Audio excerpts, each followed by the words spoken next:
বিএনপির নেতৃত্ব তারাই দিবে যারা সময়ের পরীক্ষায় উত্তীর্ণ।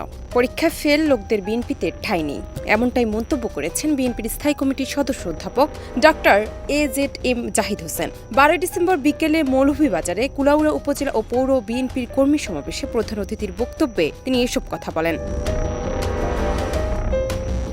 তিনি বলেন, বিএনপি যে 31 দফা কর্মসূচি দিয়েছে তা বাংলাদেশের গণতন্ত্র, সুশাসন ও মানবাধিকার প্রতিষ্ঠা একটি সুসংহত ও সময়োপযোগী নীতিমালা হিসেবে পরিগণিত হতে পারে। বিএনপির ভারপ্রাপ্ত চেয়ারম্যান তারেক রহমান এই প্রস্তাবনায় গণতন্ত্রের বর্তমান সংকট নিরসন এবং ভবিষ্যৎ সম্ভাবনাগুলো নিয়ে একটি সুস্পষ্ট দিক নির্দেশনা তুলে ধরেছেন। বাংলাদেশের রাজনৈতিক ইতিহাসে 31 দফা এক গুরুত্বপূর্ণ দিক নির্দেশনা হিসেবে উঠে এসেছে। তিনি আরো বলেন, 24 স্বাধীনতা বিরোধী ও সাম্প্রদায়িকতার দাঙ্গা যারা লাগাতে চায় তারা কি নিজেদের চেহারা আয়নায় দেখেছেন? আমরা কোনো সংখ্যালঘু নয়, আমরা সবাই বাংলাদেশী। আমরা আন্দোলনে ছিলাম, আছি, থাকবো। বিএনপি ক্ষমতায় আসলে জনগণ তার অধিকার ফিরে পাবে, ভোটাধিকার ফিরে পাবে।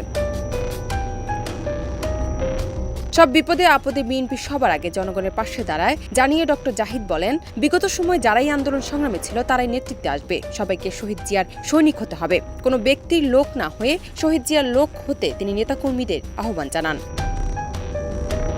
জান্নাত নুপু, দেশ রূপান্তর।